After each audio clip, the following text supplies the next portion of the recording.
Hello student, स्वागत है आपका विक्रम एकेडमी के यूट्यूब चैनल पर। आज हम 12th स्टैंडर्ड का अकाउंट सब्जेक्ट सीखने जा रहे हैं। टॉपिक है second, accounts of non for profit concern. Okay, तो चलो पहले इसकी बेसिक जो भी स्टडी है हम वो देखेंगे। यहाँ पे क्या इंपॉर्टेंट है, कैसे टर्म्स है, उनकी जानकारी पहले लेंगे। ठीक है, चलो देखते हैं।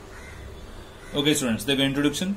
There are two types of organisation. दो ऑर्गेनाइजेशन के टाइप्स होते हैं। पहला ट्रेडिंग ऑर्गेनाइजेशन, जिसे प्रॉफिट मेकिंग ऑर्गेनाइजेशन भी बोलते हैं, और दूसरा नॉन ट्रेडिंग और नॉट फॉर प्रॉफिट ऑर्गेनाइजेशन, ऐसे ही बोल सकते हैं। ठीक है, तो ट्रेडिंग ऑर्गेनाइजेशन यानी क्या होगा, जिनका मेन ऑब्जेक्ट होगा प्रॉफिट अर्न करना। वो ऐसे एक्टिविटी में एंगेज होंगे जो बाइंग एंड सेलिंग देते हैं गुड्स और सर्विस के। ऑर्गेनाइजेशन जैसे कि यहाँ पे सोल ट्रेडिंग कंसर्न आप बोल सकते हो, पार्टनरशिप बोल सकते हो, cooperative organisation, public limited company बोल सकते हो। ये सब सेटअप हो चुके हैं क्योंकि इनका पर्पस है प्रॉफिट अर्न करना। Final account which consist of trading and profit and loss account and balance sheet are prepared. तो यहाँ पे फाइनल अकाउंट, ये सब फाइनल अकाउंट्स बनाते हैं जिनके पास trading, profit and loss, balance sheet, ये सब अकाउंट और स्टेटमेंट्स बनते हैं। So base of final account क्या होगा, ट्रायल बैलेंस। तो ये तरह का, ये जो ट्रेडिंग ऑर्गेनाइजेशन, इस तरह का जो ऑर्गेनाइजेशन है, यहाँ पे ये सब इंपॉर्टेंट है। ठीक है, अभी हम जानकारी लेंगे नॉन ट्रेडिंग या फिर नॉट फॉर प्रॉफिट ऑर्गेनाइजेशन की, जिनका मेन एम क्या है, प्रॉफिट अर्न करना नहीं है, सर्विस देना है। अपने मेंबर्स रहेंगे, सोसाइटी रहेगी, उनको ज्यादा से ज्यादा सर्विस देना उनका एम है। प्रॉफिट उनके लिए मायने नहीं रखता। They are not form for profit making. वो प्रॉफिट अर्न करने के लिए फॉर्म नहीं हुए हैं। They do not carry any trading activity और मैन्युफैक्चरिंग एक्टिविटी। उनके पास कोई भी ट्रेडिंग एक्टिविटी नहीं है, मैन्युफैक्चरिंग एक्टिविटी नहीं है। वो कुछ भी मैन्युफैक्चर नहीं करेंगे, प्रोड्यूस नहीं करेंगे, और कोई भी ट्रेडिंग एक्टिविटी उनके पास नहीं होती। जैसे कि स्पोर्ट्स क्लब है, चैरिटेबल हॉस्पिटल्स है, स्कूल्स है, कॉलेजेस है, यूनिवर्सिटीज, ट्रेड यूनिट्स है, chambers of commerce, professional institution, trust, social welfare association, religious concern, libraries are example of non for profit concern. So ये सब इतने सारे एग्जाम्पल्स दिए, उनका पर्पस एक ही है कि लोगों को सर्विस मिले। Their main object is to give service to the members. They maintain the books of accounts in different way. अलग अलग तरह से वो अपने बुक्स ऑफ अकाउंट्स मेंटेन करते हैं। ठीक है, as their motive is not to earn profit, यानी not for profit concern, do not prepare profit and loss account. तो प्रॉफिट एंड लॉस अकाउंट बनाते ही नहीं है क्योंकि उनका प्रॉफिट अर्निंग का मोटिव है ही नहीं है। तो उसकी जगह पे वो क्या करेंगे, इनकम एंड एक्सपेंडिचर अकाउंट बनाते हैं। प्रॉफिट एंड लॉस अकाउंट नहीं बना सकते तो इनकम एंड एक्सपेंडिचर अकाउंट वो बनाते हैं। Similarly they do not prepare trial balance. तो ट्रायल बैलेंस नहीं बनाते तो वहां पे वो रिसिप्ट एंड पेमेंट अकाउंट बनाते हैं। तो देखो ट्रेडिंग और नॉट फॉर प्रॉफिट ऑर्गेनाइजेशन में क्या डिफरेंस आ रहा है।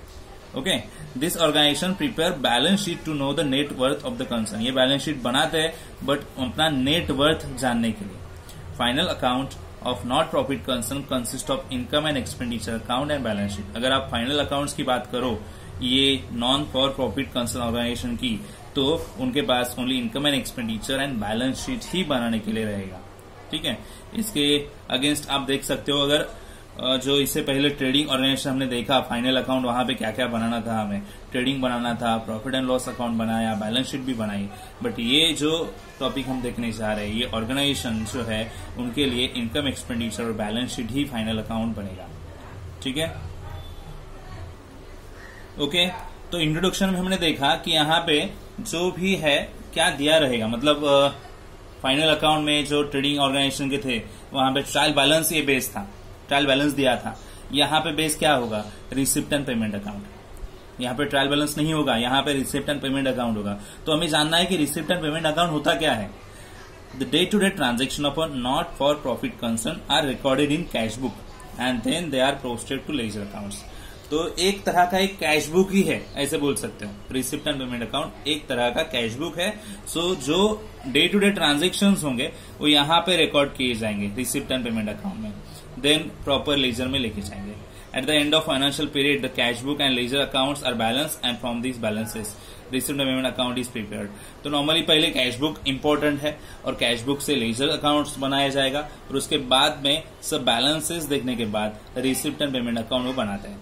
ठीक है, तो एक तरह का receipt and payment cash account है, मैंने कहा। ओके, यही कैश अकाउंट है ऐसे नहीं बोल सकते। कैश बुक जो है वो डिफरेंट होगा, रिसिप्ट एंड पेमेंट अकाउंट एक तरह का कैश अकाउंट है ऐसे हम बोल पाएंगे। आगे देखते हैं, the receipt and payment account is real account, ये रियल अकाउंट है। Credit transaction are not recorded in receipt and payment account, जो क्रेडिट ट्रांजेक्शन है ओनली कैश ट्रांजेक्शन लिखे जाएंगे, क्रेडिट नहीं लिखे जाएंगे। हाँ, यही कहना है उनको। Receipt and payment account is a summary of cash and bank transaction for particular period, ये कैश और बैंक ट्रांजेक्शन की समरी बन जाएगी receipt and payment account. All receipts are shown on the debit side, सब receipt जो है जितने receive किए गए अमाउंट्स है वो रिसिप्ट में आ जाएंगे जो डेबिट साइड में लिखे जाते हैं। ऑल पेमेंट्स यानी जितने भी पेमेंट्स हम बाहर किसी को किए हैं तो वो सब पेमेंट्स क्रेडिट साइड को आ जाएंगे। This account start with opening cash and bank balance, start होता है ओपनिंग कैश बैंक बैलेंस से और क्लोज भी होता है cash and bank balance. Okay, receipt और पेमेंट जो इंपॉर्टेंट पार्ट है यहाँ पे डिस्कस किया है उन्होंने। Receipt, all receipt during a particular period are debited to receipt and payment account. जो रिसिप्ट एंड पेमेंट अकाउंट बनाया जाएगा उसके डेबिट साइड में सब रिसिप्ट लिखी जाएगी जो ईयर में रिसीव हुई है। अब ये ईयर में रिसीव हुई है तो कौन से ईयर की हो सकती है, करंट ईयर की भी हो सकती है, पिछले साल की भी हो सकती है, अगले साल की भी रिसिप्ट हो सकती है। तो वो कोई भी साल की रिसिप्ट हो, अगर वो रिसीव हुई है करंट ईयर में तो यहाँ पे आनी है, वो कौन सा भी ईयर हो सकता है। आप फॉर्मेट देख सकते हो, यहाँ पे रिसिप्ट है, यहाँ पे डेबिट साइड में प्रीवियस ईयर की भी अमाउंट बन सकती है, करंट ईयर की भी बन सकती है, नेक्स्ट ईयर की भी बन सकती है। तो जो भी पर्सन अमाउंट पे कर रहा है वो लास्ट ईयर की जो बाकी है वो भी दे सकता है, नेक्स्ट ईयर का एडवांस में भी पैसा दे सकता है, करंट ईयर का तो देगा ही। तो इस प्रकार कोई भी साल का जो पैसा जो अगर इसी साल में रिसीव हो रहा है तो रिसिप्ट साइड में आ जाएगा। ठीक है, सिमिलरली पेमेंट्स भी ऐसे ही लिखे जाएंगे। पेमेंट्स लास्ट ईयर के बाकी है वो भी किए, करंट ईयर के है देने तो वो भी दिए, नेक्स्ट ईयर में कुछ खर्चा होने वाला है पहले ही एडवांस में दे दिया तो यहाँ पे आ जाएगा। तो previous year, current year, next year जो भी पेमेंट्स रहेंगे अगर हमने ये ईयर में कंप्लीट किए हैं करंट ईयर में तो पेमेंट्स हमें यहाँ पे रिकॉर्ड करने पड़ते हैं। बट ये तो रिसिप्ट पेमेंट अकाउंट है और ये हमें पहले से ही गिवन रहेगा। तो डेबिट साइड में रिसिप्ट और पेमेंट साइड में क्रेडिट साइड में पेमेंट्स। सो रिसिप्ट यानी जितनी भी अमाउंट हमने रिसीव्ड की है ईयर में वो आएगी और पेमेंट्स यानी जितनी भी अमाउंट हमने पेड की है वो आने वाली है। ठीक है, कुछ इंपॉर्टेंट पॉइंट्स देखेंगे। Features, receipt and payment account real account है, ऑब्जेक्टिव्स में आ सकता है। रिसिप्ट पेमेंट अकाउंट ये सिमिलर है कैश बुक से, समरी कैश बुक ट्रांजेक्शन की होती है ना कैश एंड बैंक की। It includes all types of receipt and payment, revenue और कैपिटल। रेवेन्यू और कैपिटल सब तरह के रिसिप्ट, सब पेमेंट्स यहाँ पे इन्वॉल्व होंगे, इंक्लूड होंगे। It records all receipt and payments made during a particular period, यानी करंट ईयर में जो भी हुए हैं ट्रांजेक्शंस कैश के और बैंक के वो सब यहाँ पे आएंगे। Income receivables and amount payable are not recorded in this account, जो भी इनकम आने वाले हैं अभी तक आए नहीं है, रिसीव नहीं हुए, रिसीवेबल है यानी आने वाले हैं, या फिर जो भी पेमेंट्स है वो पेएबल है, पेड नहीं किए, पेएबल बाकी है, और ऐसा कुछ भी बाकी है तो यहाँ पे रिकॉर्ड नहीं होगा।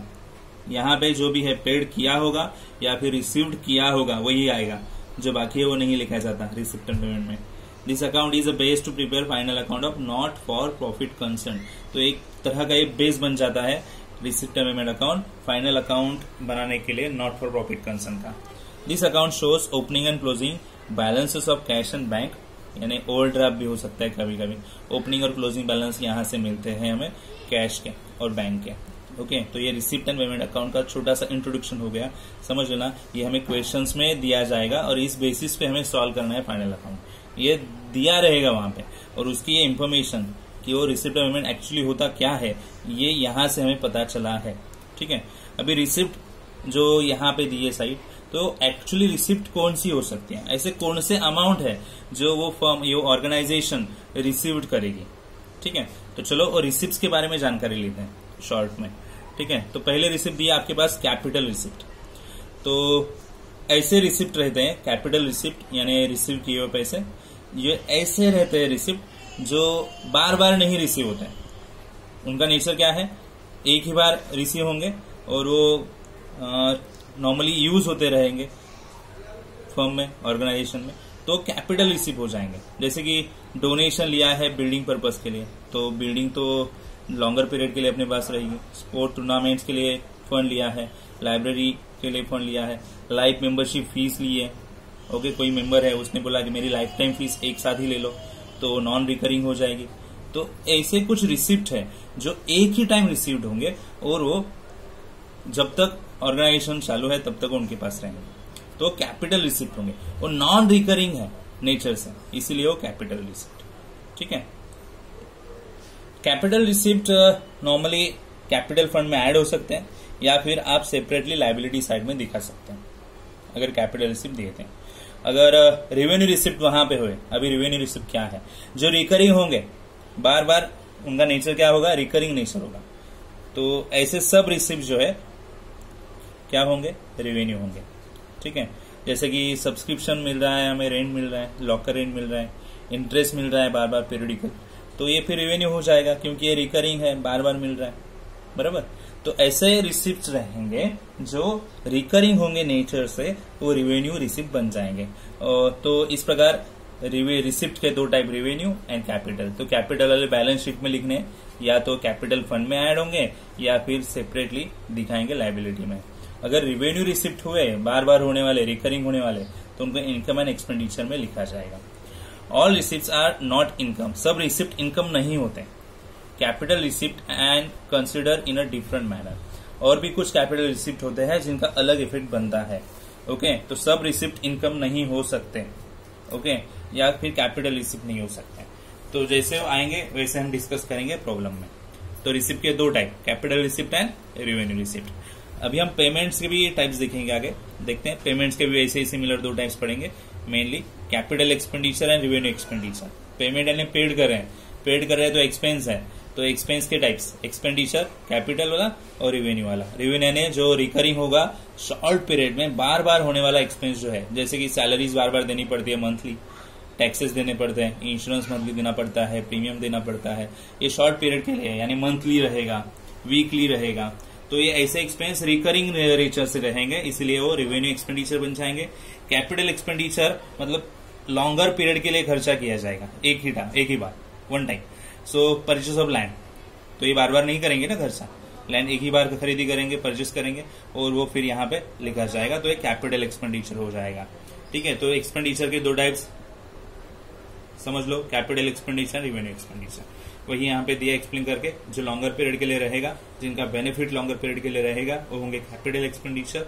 जो एक्सपेंसेस रिकरिंग रहेंगे और जिनका बेनिफिट शॉर्ट पीरियड के लिए रहेगा, और उसे बोलेंगे हम रेवेन्यू एक्सपेंडिचर। ठीक है, डिफर्ड रेवेन्यू एक्सपेंडिचर भी बनते हैं। ऐसे कुछ एक्सपेंडिचर होते हैं जो नॉर्मली नेचर से रेवेन्यू होते हैं बट लॉन्गर पीरियड के लिए होंगे, उनका बेनिफिट बहुत ज्यादा पीरियड के लिए होगा, तो डिफर्ड रेवेन्यू एक्सपेंडिचर बन जाएंगे। अगर ये आगे आया तो हम तो डिस्कस करेंगे, जैसे कि एडवर्टाइजमेंट, एग्जांपल बोल सकते हैं। एडवर्टाइजमेंट है, रेवेन्यू है, बट एडवर्टाइजमेंट 5-10 साल के लिए एक ही अमाउंट में लमसम कर दिया तो फिर वो हेवी बन जाएगा, हेवी एडवर्टाइजमेंट, तो उसका बेनिफिट सो मेनी ईयर्स के लिए हो जाएगा, तो इसलिए वो डिफर्ड रेवेन्यू बन जाएगा अगर हेवी एडवर्टाइजमेंट कर दिया तो। ठीक है, तो एक्सपेंस के दो टाइप मेन है, और ये थर्ड बन गया deferred revenue expenditure. Students, format दिया है रिसिप्ट एंड पेमेंट अकाउंट का। देखो, ये है डेबिट साइड में रिसिप्ट, और यहाँ पे भी रिसिप्ट ही लिखा है, बट एक्चुअली गलती से है, यहाँ पे पेमेंट्स होते हैं। ओके, पेमेंट्स ही दिए रहेंगे, ये गलती से है, ये रिसिप्ट है, ये पेमेंट्स है। ठीक है, अभी रिसिप्ट में देखो, जो भी अमाउंट रिसीव की रहेगी वो बैलेंस देखो स्टार्ट हो रहा है कैश से, कैश इन हैंड, जो हमारे पास कैश है, बैंक में कैश है, बैंक का नाम आ सकता है यहाँ पे। तो जो भी है यहाँ ओपनिंग रहेगा और क्लोजिंग यहाँ पे एंड में रहता है, देखो यहाँ पे क्लोजिंग रहेगा। ठीक है, और फिर बाकी जो भी आइटम्स रहेंगे रिसिप्ट साइड में देखो, आप देख सकते हो, सब्सक्रिप्शन हो सकता है, एंट्रेंस फीस होगा, admission fees, life membership fees, legal fees, government grants, donation general रहेंगे, डोनेशन स्पेशल पर्पस के लिए रहेंगे, specific fund, building fund, prize fund, tournament fund, donation, ये रीजन दिया है डोनेशन का। डिविडेंड रिसीव्ड हो सकता है, हायर रेंट ऑफ हॉल हो सकता है, सन्ड्री इनकम हो सकता है, sale of old material, sale of old newspapers, sale of scrap, miscellaneous receipt, tournament receipt, cricket fees, tuition fee, term fees, collection of fine, locker rent, exam fees, and ये balance यहाँ पे आ सकता है closing, तो bank overdraft होगा। Generally ये बहुत ही कम part में दिखाई देता है। ठीक है, और फिर पेमेंट साइड में आप देख सकते हो, पेमेंट्स जो भी किए हैं, कौन कौन से रीजन के लिए पेमेंट हुए हैं। ये बैंक ओवरड्राफ्ट का बैलेंस हो सकता है ओपनिंग का, सैलरीज जो है प्रीवियस ईयर की पेड की, करंट ईयर की पेड की। रेंट प्रीवियस ईयर का पेड किया, करंट ईयर का पेड किया, नेक्स्ट ईयर के लिए भी पेड किया एडवांस में। नेक्स्ट ईयर का चाहता है उसे एडवांस बोलते हैं, लास्ट ईयर का होता है उसे आउटस्टैंडिंग बोलते हैं। ओके, जो बाकी है आउटस्टैंडिंग बाकी है। प्रिंटिंग एंड स्टेशनरी पेड किया, जनरल एक्सपेंस के लिए पेड किया, बैंक लोन का इंटरेस्ट पेड किया, इलेक्ट्रिसिटी चार्जेस पेड किया, ऑडिट फीस पेड किया है, टूर्नामेंट का एक्सपेंस पेड किया है, वेजेस पेड किया, purchase of sports material, sports material यानी असेट परचेस की, देखो ये असेट होगी। इंश्योरेंस पेड किया है तो एक्सपेंस यहाँ पे, टेलीफोन एंड मोबाइल एक्सपेंस दिया है, बैंक चार्जेस पेड किया, पोस्टेज पेड किया, conveyance expense for annual function, fix deposit यानी एसेट बनती है पेड किया है यहाँ पे अमाउंट डिपॉजिट के लिए। ओके, आगे क्या दिया है, परचेस ऑफ फिक्स एसेट्स, ये भी एसेट्स ही बनेगी। परचेस ऑफ बुक्स, ये भी asset, furniture asset, building asset. इसी में हेडिंग्स में ये दिए है इन्वेस्टमेंट, ये सब एसेट्स बनते हैं, एसेट परचेस किया। ये लॉन्गर पीरियड के लिए कैपिटल एक्सपेंडिचर जिसे हम बोले थे। न्यूज़पेपर्स का खर्चा है, ऑफिस का खर्चा है, रिपेयर्स है, इतने सारे पेमेंट्स के डिटेल आ सकते हैं। तो यहाँ पे तो बहुत बड़ा दिया है, आपके पास जब प्रॉब्लम आएगा तो इतने सारे अमाउंट्स वहां पे नहीं रहेंगे। ये सब lump sum all types of organisation के जो भी पर्टिकुलर इंपोर्टेंट आइटम्स है यहाँ पे रिसिप्ट पेमेंट उन्होंने रखे हैं। हमें जो आगे रिसिप्ट पेमेंट दिखाई देगा ये इससे भी छोटा ही होगा। ठीक है, तो ये हमारा बेस होगा अपना फाइनल अकाउंट सॉल्व करने के लिए, नॉट फॉर प्रॉफिट कंसर्न।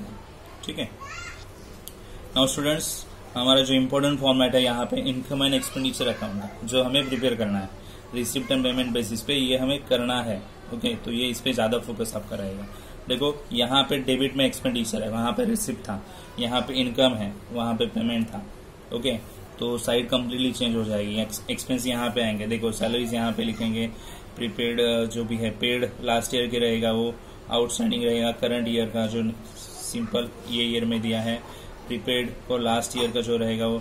तो ये सब एडलेस का इफेक्ट आता है, जितना अमाउंट सब वो हमें देंगे, तो ये बाद में हम देख ही लेंगे खर्चा क्या क्या आता है। और देख सकते हैं यहाँ पे expenditure, wages, printing, rent, interest, conveyance, rates and taxes, insurance premium, audit fees and so many expenses. आप देख सकते हो ये फॉर्मेट। ओके, मैं भी रीड नहीं कर रहा हूँ, बट आपको ये रिमेम्बर करना है, रीड करना है, अब आपको बार बार ये रिवाइज करना है, तब ये आपको जाके आगे जाके प्रॉब्लम सॉल्व करते वक्त हेल्प करेगा सॉल्व करने के लिए। ठीक है, सब्सक्रिप्शन रिसीव्ड यानी इनकम है यहाँ पे आना चाहिए, तो ये एडलेस वाले दो पार्ट्स हैं यहाँ पे, तो ये हम बाद में हम डिस्कस करेंगे। Rent received, interest received, dividend received, सब जो भी कुछ रिसीव्ड हुआ है यहाँ पे आएगा।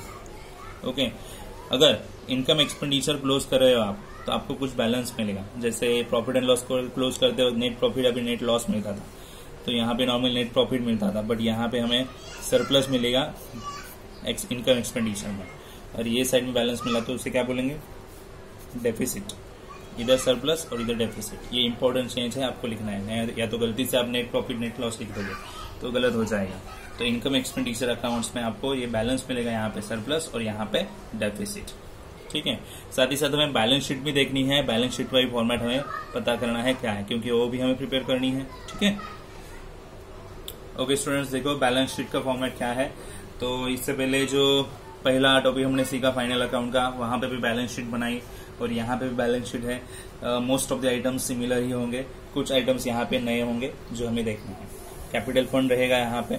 ओके, इनमें कुछ एडिशन और सब्सट्रैक्शन करने हैं।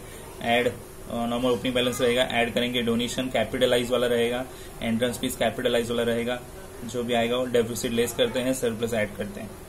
Building fund, endowment fund, tournament fund, special fund, charity fund, इससे क्या पता चलता है आपको, जो भी आपको फंड्स दिए रहेंगे यहीं पे लिखने हैं लाइबिलिटी में।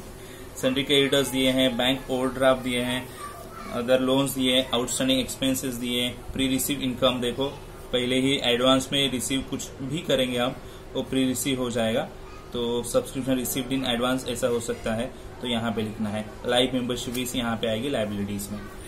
एसेट साइड में क्या लिखा करते हैं देखते हैं। Cash in hand, cash at bank, fix deposit, investments, debtors, land and building, furniture fixtures, plant and machinery, equipments. यहाँ तक तो सेम लग रहा है जैसे ही लास्ट टॉपिक में हमने सीखा है। देखते हैं और क्या है। प्लेग्राउंड दिया है, यस। मोटर व्हीकल्स है, लाइब्रेरी बुक्स है, स्टॉक ऑफ स्पोर्ट्स मटेरियल बनेगा, स्टॉक ऑफ स्टेशनरी बनेगा, स्टॉक ऑफ ड्रग्स यहाँ पे बनेगा।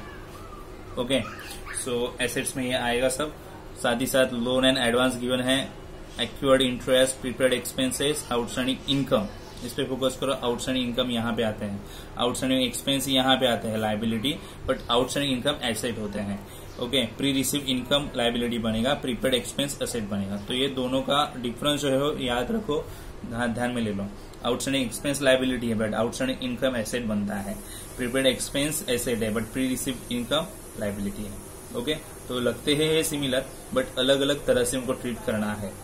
ठीक है, तो यहाँ पे हमने देखे फॉर्मेट्स, एक इनकम एक्सपेंडिचर का जो हमें प्रिपेयर करना है और बैलेंस शीट जो भी हमें बनानी है। तो ये दोनों फॉर्मेट्स इंपॉर्टेंट है, आपको ये बार बार रिवाइज करने हैं क्योंकि इसी बेसिस पे हमें प्रॉब्लम सॉल्व करने के लिए हेल्प होगी। ठीक है स्टूडेंट्स, फॉर्मेट तो हमने देख लिए, अभी कुछ एडिशनल इन्फॉर्मेशन है जल्दी से हम देख लेंगे और आप अपने बुक में ये नोट करके रखोगे।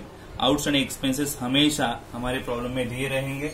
इफेक्ट क्या देंगे तो हमने पहले भी सीखे हैं, इफेक्ट आउटस्टैंडिंग के क्या आते हैं, ऐड करेंगे आउटस्टैंडिंग की जो भी अमाउंट रहेगी वो कंसर्न एक्सपेंडिचर में। ओके, इनकम एक्सपेंडिचर में होगा वो एक्सपेंस, वहां पे जाके ऐड करेंगे और लेके जाएंगे लायबिलिटीज में। ओके, आउटस्टैंडिंग एक्सपेंस के दो इफेक्ट्स। ठीक है, ओके, इफेक्ट तो समझ गए होंगे आपको, बट आउटस्टैंडिंग का मतलब क्या बनता है यहाँ पे। आउटस्टैंडिंग एक्सपेंस यानी ऐसा एक्सपेंसेस जो सर्विस हमने लिया है बट पेमेंट करना बाकी है। ओके, गुड्स लिए है और पेमेंट करना बाकी है, सर्विस लिए और पेमेंट करना बाकी है, तो आउटस्टैंडिंग एक्सपेंसेस बन जाएगा। ओके, जैसे इलेक्ट्रिसिटी हमने यूज की और उसका पेमेंट हमें करना बाकी है तो आउटस्टैंडिंग बन जाएगा। ओके, कोई पर्सन हमारे ऑफिस में काम कर रहा है और उसकी सैलरी अभी दी नहीं है एक मंथ की, तो देनी बाकी है, तो आउटस्टैंडिंग एक्सपेंस मतलब जो भी खर्चा हमें पे करना बाकी है वो आउटस्टैंडिंग एक्सपेंस बन जाएगा। ठीक है, आगे दिया प्रीपेड एक्सपेंस। प्रीपेड किसे बोलते हैं, सर्विस के पहले ही, सर्विस लेने के पहले ही पैसा पेड करना। प्री यानी बिफोर, प्री यानी बिफोर, पेड का मतलब तो आपको पता है, पहले ही, एडवांस में, प्रायर पेड करना ऐसे बोल सकते हो आप, पेड इन एडवांस। तो अगर ऐसा किया है, एक्सपेंस पहले ही कर दिया है सर्विस आने के पहले ही, तो उसे प्रीपेड बोला करते हैं। जैसे हम बोल सकते हैं एग्जांपल, आप अपने मोबाइल्स में रिचार्ज करते हो, रिचार्ज करने के बाद ही आपको सर्विस मिलती है यूज करने के लिए, कॉलिंग फैसिलिटी, नेट फैसिलिटी जो भी है आप कर पाओगे जब आप रिचार्ज करोगे। तो पहले आपको पेड करना पड़ेगा, प्रीपेड, इसीलिए वो प्रीपेड कार्ड होता है, बराबर। पोस्टपेड भी होता है, वो अलग, हम प्रीपेड की बात करें। तो प्रीपेड जो है उसे प्रीपेड क्यों बोलते हैं, पहले पेड करो फिर यूज करो, तो इसीलिए ये प्रीपेड हो जाएगा, एक तरह का एडवांस पेमेंट हो जाएगा। तो ये डिडक्ट होता है यानी लेस होता है वो पर्टिकुलर एक्सपेंस में, और ये एसेट साइड में दिखाया जाएगा। ठीक है ना, अभी इनकम की बात करेंगे। अक्रूड इनकम, ये देखो आउटस्टैंडिंग के लिए और एक word accrued, outstanding income, accrued income, तो ये भी आ सकता है, ये भी आ सकता है। अक्रूड इनकम तो आउटस्टैंडिंग इनकम, जो भी इनकम बाकी है, मतलब सर्विस दी गई है बट इनकम अभी तक हमारे हाथ में नहीं आया, मतलब हमने इन्वेस्टमेंट किया है और इंटरेस्ट अभी तक आना बाकी है, आएगा, हमें पता है इनकम मिलेगा बट अभी तक आया नहीं है। तो आउटस्टैंडिंग इनकम वो सर्टन इनकम में ऐड होगा इनकम साइड में, और ये दिखाया जाएगा एसेट साइड में, क्योंकि आना बाकी है, आएगा ना, ये हमारी फायदे की बात है। तो ये सब बेनिफिट वाला पार्ट है तो एसेट में जाएगा। ठीक है, इनकम रिसीव्ड एडवांस, कुछ ऐसे इनकम होते हैं जो एडवांस में ही ली जाते हैं, जिसे प्री रिसीव्ड इनकम भी बोला करते हैं। जैसे कुछ प्रॉपर्टी रेंट पे दी है और 12 मंथ्स का रेंट पहले ही ले लिया। ओके, अभी तक उसने, जो पर्सन है उसने यूज भी नहीं किया बट 12 मंथ का रेंट पहले ही ले लिया, तो इसे बोलते हैं income received in advance, pre received income. Okay, the amount of income received in advance जो भी रहेगा वो डिडक्ट होगा सर्टेन इनकम से, और ये जाएगा लायबिलिटी में, क्योंकि पहले ही अमाउंट लेना एक जिम्मेदारी बन जाएगी, रिस्पॉन्सिबिलिटी बन जाएगी, तो इसलिए लायबिलिटी में जाएगा। ठीक है, आगे देखते हैं। Subscription received in advance and outstanding subscription. Subscription के सो मेनी इफेक्ट्स बनते हैं, जब प्रॉब्लम में आ जाएगा आपको समझ में आ जाएंगे। सब्सक्रिप्शन करंट ईयर का दिया रहेगा, करंट ईयर में रिसीव होगा, करंट ईयर की अमाउंट करंट ईयर में रिसीव होगी। सब्सक्रिप्शन दिया रहेगा प्रीवियस ईयर की अमाउंट करंट ईयर में रिसीव होगी। सब्सक्रिप्शन बताया रहेगा नेक्स्ट ईयर की भी अमाउंट करंट ईयर में रिसीव होगी। रिसीव्ड होने वाला ईयर एक ही है बट वो कौन कौन से ईयर को रिप्रेजेंट करती है, देखो करंट ईयर को भी रिप्रेजेंट करेगी, प्रीवियस ईयर को भी रिप्रेजेंट करेगी, नेक्स्ट ईयर को भी। मतलब करंट ईयर की अमाउंट ली है, लास्ट ईयर की भी अमाउंट ली है, अगले साल की भी अमाउंट ले रहे हैं। वो सब्सक्रिप्शन कौन से भी साल का आ सकता है, subsequent current year is outstanding, देखो यहाँ पे बोला करंट ईयर का कुछ लेना बाकी भी है तो आउटस्टैंडिंग भी बनेगा। तो जो कुछ भी रिसीव्ड हुआ है, जो कुछ भी बाकी है, उस पर इस तरह के इफेक्ट्स बनेंगे, तो हमें वो इफेक्ट वहां पे बताना है। ओके, तो जब आएगा सामने तब हम सब्सक्रिप्शन देखेंगे ही। अभी आप कंफ्यूज मत होना, क्योंकि ये इम्पोर्टेंट पार्ट है और नॉर्मली इसमें कंफ्यूजन बढ़ता है, बट ये प्रॉब्लम में आएगा तो हम और फोकस इसमें करेंगे। डेप्रिसिएशन दिया रहता है, ये इंपॉर्टेंट एडजस्टमेंट है, हर एक प्रॉब्लम में रहेगी डेप्रिसिएशन की एडजस्टमेंट। तो डेप्रिसिएशन की वजह से एसेट साइड कम होती है, डिडक्ट करना पड़ेगा एसेट्स में, और एक तरह का लॉस है डेप्रिसिएशन, ये लॉस है, तो ये इनकम एक्सपेंडिचर में डेबिट साइड में रखा जाएगा। कैपिटलाइजेशन ऑफ एंट्रेंस फीस, कोई भी आपको normally income, entrance fees, admission fees capitalise किया ऐसे बोलेंगे। कैपिटलाइज यानी कैपिटल में जाके ऐड कर दो। Entrance fees are the fees paid by the person. Entrance fees होता क्या है, कोई भी पर्सन फीस पेड करता है who intend to become a member, मतलब मेंबर बनना है उसे ऑर्गेनाइजेशन का, तो उसे नॉर्मली स्टार्टिंग में कुछ फीस पेड करना पड़ेगा, वो एंट्रेंस फीस होगा। जनरली ये कैपिटल रिसिप्ट भी हो सकता है, इनकम हो सकता है, कभी कभी ये पार्ट में कैपिटल में और पार्ट में ये रेवेन्यू में जाएगा। जैसे कि 50,000 दिया है तो 25,000 रेवेन्यू में रखो, 25,000 कैपिटल में रखो। जितना भी कैपिटल में रखना है उसे कैपिटलाइजेशन हम बोलेंगे, ठीक है। तो यहां से entrance fees normally income side में कम दिखेगा और कैपिटल में जाके ऐड कर देंगे। स्पेशल फंड्स रहते हैं कुछ, जैसे कि डोनेशंस। डोनेशन नॉर्मली जनरल भी रहते हैं और स्पेसिफिक पर्पस के लिए रहते हैं। नॉर्मल डोनेशन दिए हैं तो इनकम का पार्ट हो, बट उनका कुछ भी स्पेसिफिक पर्पस है, स्पेशल पर्पस है, तो वो कैपिटल में लिखे जाएंगे या फिर लायबिलिटी में लिखे जाएंगे, मतलब बैलेंस शीट में आएंगे। आखिरकार donation sometimes given for specific purpose. Donor specify करता है क्योंकि क्या किस बात के लिए डोनेट किया है उसने। सो जैसे कि बिल्डिंग फंड के लिए दिया है, प्राइज फंड के लिए दिया है, स्पोर्ट्स के लिए, टूर्नामेंट के लिए दिया है, तो स्पेशल पर्पस के लिए होगा और उसी पर्पस के लिए यूज होना चाहिए, तो इसीलिए लायबिलिटी में जाता है। जनरल नॉर्मल डोनेशन रहेगा तो रेवेन्यू में, इनकम साइड में, बट स्पेसिफिक पर्पस के लिए रहेगा तो फिर वो डोनेशन जाएगा लायबिलिटीज में। कभी कभी आपको स्टॉक ऑफ स्टेशनरी दिया रहेगा तो फिर इस प्रकार अरेंजमेंट हम करेंगे। ओपनिंग स्टॉक पहले लिख के लेंगे, एड परचेस जो भी रहेगा वो ऐड करेंगे, आउटस्टैंडिंग जो भी रहेगा वो ऐड करेंगे, और फिर लेस करेंगे क्लोजिंग स्टॉक जो भी रहेगा। फिर हमें स्टेशनरी कितनी कंज्यूम की है वो मिलेगी, और जो डायरेक्टली हम लिखेंगे कहाँ पे, एक्सपेंसेस में, कंज्यूम किए यानी एक्सपेंसेस में लिखना पड़ेगा, ठीक है। और बाकी तो क्लोजिंग स्टॉक तो एसेट में जाएगा ही, ठीक है। आगे देखते क्या दिया है। इंपोर्टेंट टर्म्स में एंट्रेंस फीस की थोड़ी जानकारी ले ली। सब्सक्रिप्शन यानी एक तरह का इनकम होगा, पीरियडिकल इनकम होगा, जो मेंबर्स रहेंगे वो रेगुलरली कुछ ना कुछ अमाउंट एज अ सब्सक्रिप्शन देंगे, वो इनकम होता है, ठीक है। एंट्रेंस फीस भी हमने देखा, स्टार्टिंग में मेंबर जब आता है तो वो पे करता है। लीगेसी क्या होगी, लीगेसी एक तरह का गिफ्ट है। जब पर्सन डेथ होगा, पर्सन की डेथ होगी, तो फिर वो पर्सन की जो भी प्रॉपर्टीज रहेगी वो अपनी गिफ्ट के तौर पे वो ऑर्गेनाइजेशन को दे देता है। दिस गिफ्ट में भी फॉर जनरल और स्पेशल पर्पस, तो ये जनरल पर्पस के लिए भी होगा, स्पेशल पर्पस के लिए होगा। जनरल गिफ्ट होगा तो रेवेन्यू में लिखेंगे लीगेसीज, और स्पेशल पर्पस के लिए होगा तो नॉर्मली ये लीगेसीज जाएगा लायबिलिटी में, बैलेंस शीट में। लाइफ मेंबरशिप फीस दी रहती है। लाइफ मेंबरशिप फीस, कोई मेंबर ऐसा रहता है वो बोलता है कि मुझे जो भी फीस देनी है मैं सब लाइफ टाइम एक ही साथ दे दूंगा, लमसम, तो मैं बार बार पे करते नहीं बैठूंगा। तो फिर ऐसे जो लाइफ मेंबरशिप फीस रहेगी वो नॉन रिकरिंग है नेचर से, इसीलिए डायरेक्टली बैलेंस शीट में जाएगी लायबिलिटी में, ठीक है। आगे देखते हैं। सेल ऑफ ओल्ड एसेट्स अगर दिया है तो ओल्ड एसेट्स अगर सेल की गई तो इनकम नहीं होता है, इसकी वजह से एसेट्स कम होती है, book value of assets deduct होगी, कम होगी, ये इनकम नहीं होगा, ओके। और उसके बेसिस पे प्रॉफिट और लॉस आप देख सकते हो हुआ है कि नहीं। एसेट सेल करने की वजह से प्रॉफिट हुआ है तो आप इनकम समझ सकते हो, लॉस हुआ है तो एक्सपेंडिचर समझ सकते हो, वहां पे लिखना पड़ेगा। But sale of old asset income नहीं है, उससे एसेट कम होगी, कंपैरिजन पे पता चलेगा प्रॉफिट हुआ या लॉस, और फिर उसका इफेक्ट दिया जाएगा। सेल ऑफ स्क्रैप, न्यूज़पेपर जो भी रहेगा, scrap of old materials sold in the market, it is treated as a recurring income. Scrap sale करना, न्यूज़पेपर सेल करना, ओल्ड मटेरियल जो रहेगा, स्क्रैप रहेगा वो सेल करना, रिकरिंग इनकम है, इसलिए इनकम साइड में दिखाया जाएगा इनकम एक्सपेंडिचर, ठीक है। तो इतने सारे इंपॉर्टेंट टर्म्स हैं, थोड़े एडजस्टमेंट्स हमने देखे जो हमें इंपॉर्टेंट है लग रहे हैं, और फिर वो प्रॉब्लम में हमें वापिस यूज करने हैं, तो उस टाइम आपको रिमेम्बर करने पड़ेंगे। तो रिवाइज कर लो सब पार्ट, अच्छे से देखो फॉर्मेट्स और अदर पार्ट इंपॉर्टेंट टर्म्स, और फिर हम अगले वीडियो में मिलेंगे प्रॉब्लम लेके, जो प्रॉब्लम इंपॉर्टेंट होगा और पहला होगा, ठीक है। तो बट वो प्रॉब्लम देखने से पहले आप सब अच्छे से रिवाइज कर लेना, ठीक है। तो स्टूडेंट्स फिर हम मिलेंगे नेक्स्ट वीडियो में, तब तक के लिए गुड बाय, टेक केयर।